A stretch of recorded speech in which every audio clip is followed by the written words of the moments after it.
In today's episode, the camera gives us a glimpse into the process Roger and Nicole go through to get their It's Your Choice show ready each week. During this pre-production meeting, our hosts review key concepts covered in previous episodes and extend them by defining a process that leads to a good decision. They'll provide tools to help you evaluate your decision as you're making it and explain the comfort zone trap, the tendency we all have to make a decision in a way that's familiar, even if that approach isn't right for the decision we're making. You know, Nicole, before I started co-hosting this show, I had no idea what went into doing a simple talk show. I mean, even after we know we're going to be talking about decisions, we still have to decide what each show will be about and what the lighting, props, cameras will need, and how we're going to manage to keep the show from running too long or too short. Yeah, it's quite a process, isn't it? It is. But I guess we better save that topic for another day and get down to business planning this week's show. Actually, this conversation isn't that far off topic. This week's show is all about realizing that decisions are really a process. At least quality decisions are. And learning to think of them that way does a lot for improving our decision skills. When I use the word process, I usually mean a set sequence of steps that takes a certain group of things or ideas and transforms them into some other predictable end product. Like the process of taking a bunch of research notes, organizing them according to some outline, then writing, editing, and producing a term paper. This is exactly what we mean when we say a decision is a process, or at least a quality decision is. You can write a term paper without going through the steps, and you will get some kind of paper, but the quality would be hit or miss. So just think about all the things we've talked about in the first few weeks of this show. Things like watching out for decision traps like the bandwagon effect. Or how a quality decision is not determined by its outcome. Even when the outcome is not the best, we would repeat the same decision if it really was a quality one. And because chance is always a factor in decisions, we might get a different outcome the second time. And the need to be aware of how you're feeling so that you can avoid making important decisions when you're in a compromised decision state. Remember HALT?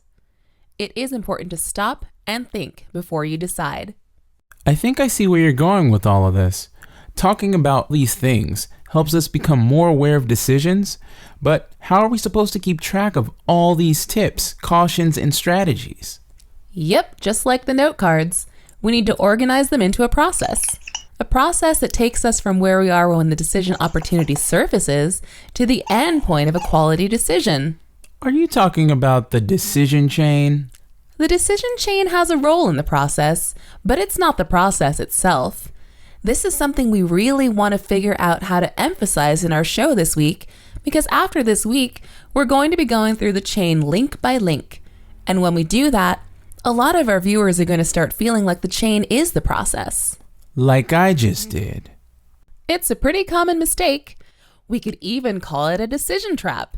Because if you just walk through the chain and forget the rest of the process, you could cheat yourself out of some really significant decision insight. This could get pretty time consuming. The effort we put into the process needs to fit the decision. So where does this whole decision process start? Well, the first step actually is to do a quick overview of the decision chain. And there is an optimal way to move through the links of the chain. I'll get to that in a minute. For this show, we just want to be sure that our viewers understand you may have to make more than one pass-through links in the chain to get to a better decision. Oh, you mean because filling in gaps in, say, your information could open up new alternatives that you weren't thinking of? Or maybe make it clear what you really want. And it helps to develop a quick pass draft of your decision early on so that you can identify the weakest links and strengthen them as you go through the decision process. Okay, this is starting to make sense. The first step in the process is to make a quick pass through all the links of the chain in the order we're going to talk about later, and to create a first draft of the decision. The second step is to identify the weakest links and strengthen them in a kind of second draft. But you said the process isn't the chain, so what comes next? The next thing is to be mindful of decision traps. We'll be highlighting different ones throughout the episodes, but this week we'll want to draw attention to the comfort zone trap. That's the one where I do things that I'm good at, or things that I'm comfortable doing and ignore the things that are harder or uncomfortable, right?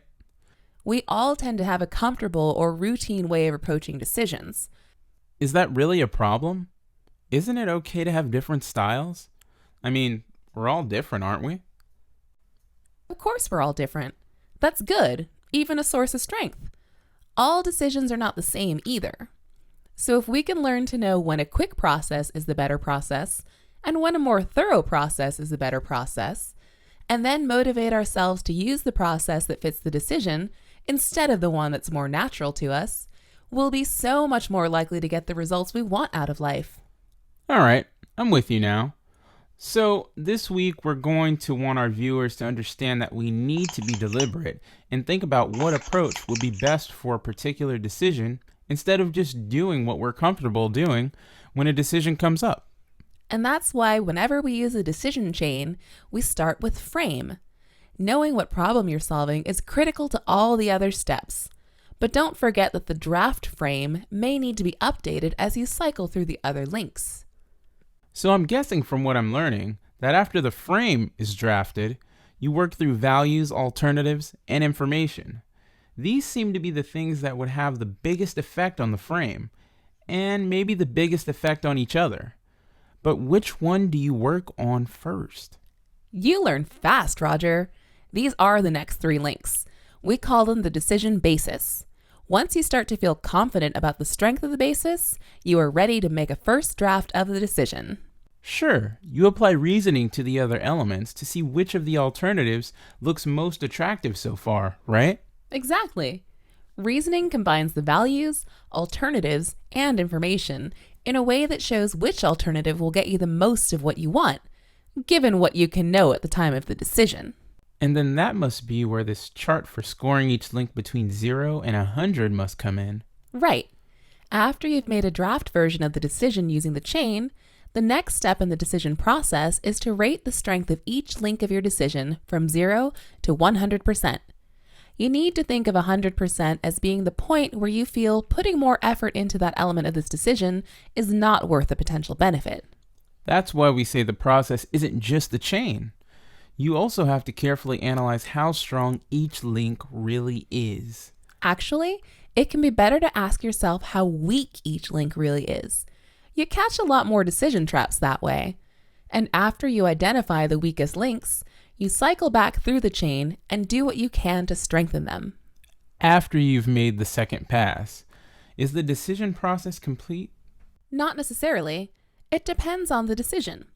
Sometimes you cycle through the chain, check for decision traps, rate the weakness of each link, cycle through again, and then check again for traps, and check again for weakness.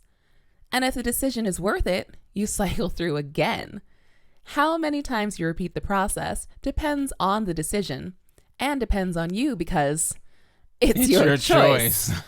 But for most decisions, 1 or 2 passes does the trick. And then it's just a matter of following through on the choice. You got it. And after going through a process like this, you are a whole lot more confident about taking action. On today's episode, Nicole and Roger explained the decision cycle and shared a tool for rating a decision to identify the weakest link. They introduced the comfort zone trap, the tendency we all have to bring problems into our comfort zone even when that's not the best approach to take. They also showed how developing a draft decision and returning to strengthen the weakest links of the decision chain can help avoid the traps and ensure better decisions.